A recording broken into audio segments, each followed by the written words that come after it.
Hello, I'm Matteo, and this is my VR lap at Suzuka. Now watch the lap. Let's watch the lap, and then we'll talk about it later.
Alright, and that was the lap. It was 158.3. So we can go back to the beginning now. And and yeah, first of all, technical data. Um, this lap was done on an official time trial. It was very warm, very hot track, not much of grip. So I found out that I had to adapt my driving style to the conditions of of the track and of the grip in order to pull out a decent lap. So with this said, second thing, sorry for the cursor in the middle of the screen. I don't see that in VR because this is taken, of course, from the mirror from the 2D screen. So it was there. I forgot to take it off. I'm sorry, it's there. It's gonna be there. And last thing, this is not my fastest lap. I've done a 158.1 if I remember correctly, and this is 158.3. But I've chosen this one because it was more complete. It was easier for me to explain to you what to do, where to go, and how to get the best out of this lap. So um, let's start with the first thing. I wanted to do it in VR because I'm a VR user and I'm a bit sick of just seeing 2D laps. No, I'm just kidding. But the important thing here that you cannot see on a normal 2D video is that you get head tracking, so you can see where I'm looking, and this is something that I think it's not said enough when we're talking about how to become a better racer, better race driver, etc. To be faster, how to be faster. That's also is important. Um, it's important to understand that you have to be careful where to look. So the first thing you have to do to improve your lap times is to look at the entry of the corner. So you want to look very far ahead of you. Look in the end of the straight or at the next corner, whatever it is. Just look at the entry of the corner where the car will be. So you have to visualize the car that will be there, and slightly before you get to the entry of the corner, move your look away to the apex. so where the car will be next.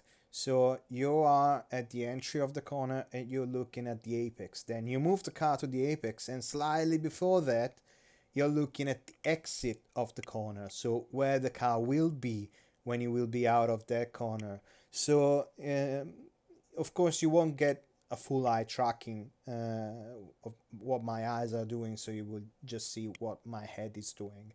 But I think this is kind of enough to get a feel of what I'm looking, what I'm doing, and a general direction of where my head is going. So that was important as well, I think, to become a better driver. So I will guide you now corner by corner through Suzuka. I'm not the fastest driver ever, so probably for the less experienced drivers out there, this lap will be easier to reproduce than those incredible laps Freddy has been doing. So I hope this will help you. So first of all, we're heading to the first turn, which is actually called first turn. Guess what? So the thing is, the objective is to get as straight as possible into the first apex. This corner has two apexes, so get as straight as possible, as fast as possible into the first apex, then get down to fourth gear from seventh to fourth.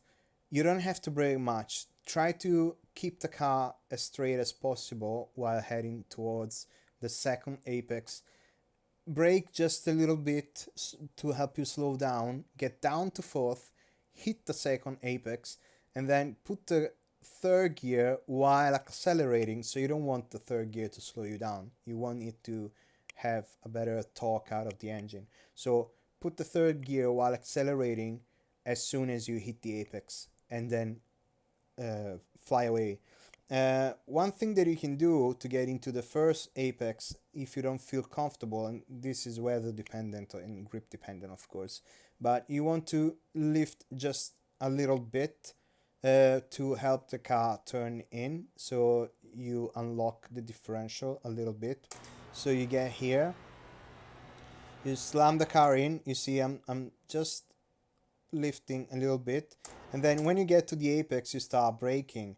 Don't slam the brakes, just ease into it, and then start downshifting until you get to the second apex, and you can recognize it because there's dirt on it. And here's the dirt. When you hit the dirt, you want to be on the accelerator again, on the throttle again. So I'm downshifted here into third, I'm on the throttle again, and I'm exiting the turn by using all the weight of the truck. Now here we are the S's here. So what you want to do here for the first three of those series of corners is you're into fifth, you lift, but still keeping your entry speed. You don't want to slow down too much. So you have to, they are fast anyway. So you lift just a little bit, enough for the car to help the car turn in. You hit the first apex, then start accelerating to cover the space that keeps you away from the second apex, and then you have to move the car on the right to get onto the second apex. So you lift again, turn the car. As soon as the car is straight, you open the gas again. Try to open as much as you can, depending on the weather and the grip and the fuel level, blah blah blah. And then again onto the third S's. You lift again, hit the apex, and then you're on the last one, and we'll take care of that. So you're into fifth here, you get into the first corner, first apex, and then you can downshift. If the truck is colder, you can downshift a little later.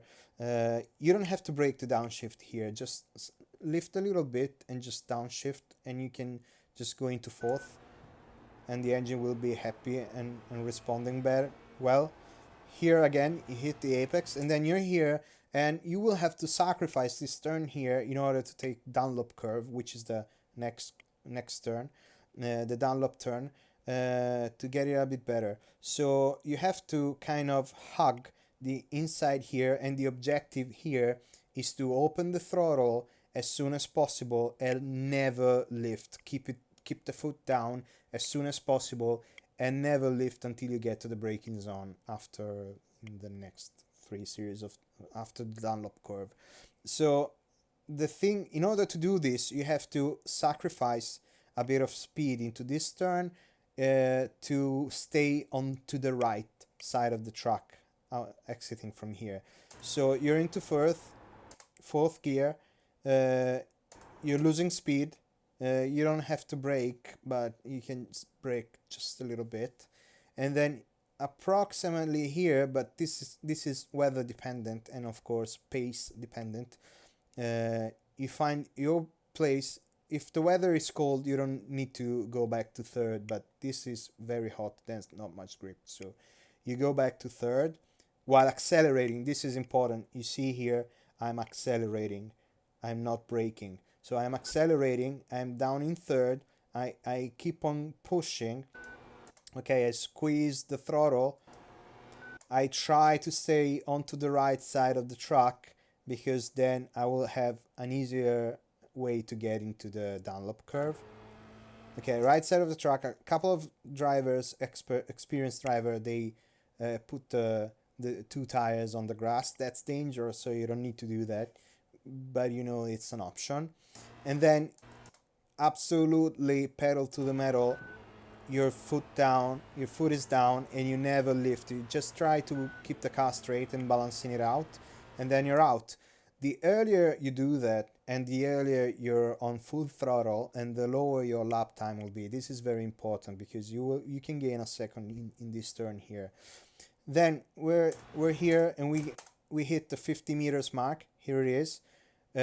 Even slightly earlier than this, like you can start braking here. You see, you're not really at the 50 meters mark, you're just a little earlier, and you don't slam the brake, you pump them. So you're into seventh, you pump it down to sixth and to fifth, yeah, and you're not braking, you're just helping the car turning in. So you're into fifth, the car is turning in. As soon as the car is straight, you're back on the throttle. So you really have to minimize the time between when you brake and when you accelerate. Don't use the green curb because that will make your car bounce again, jump, and possibly spin out of control. So don't go there. Try to stay on the red and white curb. Okay, then back on the, sorry if the image is breaking up, back on the throttle again. Now you can see here the curb is dirty here. You see all this dirt here, and then at one point it will become lighter and cleaner here. You can really see this while you're running. So I take approximately this point as a braking mark for the next turn, which will be a pumping to the brakes down into fourth. And then I will keep slightly braking, trail braking, to help the car turn into the apex. Unfortunately, as you've seen before, I had a little bit of a wobble here. So, but you can see that I'm pumping down. Okay, getting into third, sliding the car. Then you get onto the apex. Still, be careful of the green one. And then you're on the throttle again as soon as possible. Try to keep the wheel as straight as possible and look approximately here, which is the exit of the turn and where the car should be. So here I got a little bit of a wobble there, and I'm out. Now here, since the hairpin that is here and the spoon corner, these are two deadly turns. These are race ending turns here. So what I don't want that much stopping power. I don't want to stop the car into a straight line. The hairpin is upslope and it's very bouncy, and the spoon is, it's a spoon. I mean, it's a super deadly race ending turn. And what you want to do, what I do here is I have the brake bias controls on my wheel, on my steering wheel, and I just click the brake bias forward. So I will have it one click ahead. so the car will be a bit more easier to control. Of course, you can click twice if you feel like it. Just try to find your own setting. I just click once, it's a right amount for me. uh, so you enter the corner, and you see here between this post here and the end of the curb, in this space here about halfway, I have my braking mark. Try to keep to get there with the car as straight as possible. Okay, so damn. So with the car as straight as possible, I'm braking. I'm not braking full all the way down, because otherwise I will lose it. It's very bouncy here. And down to second, and then on the throttle again. And this is the tricky part, because this part here, when you open it up, I mean, this is just my method. So if you have a better one, I'm open to suggestions. This is how I do it. This part here is weather dependent, grip dependent. It will change lap by lap. So you cannot just fix a mark and say, okay, I will just open the throttle here because I know that here I will be safe. This turn can destroy your race. If you lose the car here, you will be into the wall, and that's game over. So the thing is, just get back onto the throttle so you still start to give traction to the car, okay? And then you start squeezing the throttle a bit more while you straighten up your wheel. Still watch where you're looking. So you want to be looking here, because that's where your car will be. And straighten the wheel up, and try to get a feel where the bounciness has ended and you start having grip again. So you can open a bit more. It's just like 3 phases. Phase 1, you get back on the traction, so you're accelerating very lightly. Phase 2, you're 75%, so you're starting to accelerate as much as possible, because it's a long straight and you will need to get back on the throttle as soon as possible. And then phase 3, your wheel is straight, and then your pedal to the metal. So you have to find yourself lap after lap the exact place where you can go full throttle. So this is a new, unfortunately, but you can feel it on the steering wheel and grow a feeling for it. So we're on the 220R, I think that's how it's called. And I see a lot of people taking the Formula One line, where they just go all the way outside and then get back inside. That's a lot of really a waste of space and time. Don't do that. You're not on Formula One. You're just losing time. So just hug the white line. Of course, unless of course you have a car in front of you that is doing the Formula One line, then follow the car to have the draft. But otherwise, just hug the line, hug the line, hug the line. Nothing's happening. You're just taking the shorter route. Don't go into 7th. And remember that we're a click ahead with the brake bias, and this is the important part, because this is another race-ending turn right here. So you see this service road here, and right after that there's a bit of dirt starting here.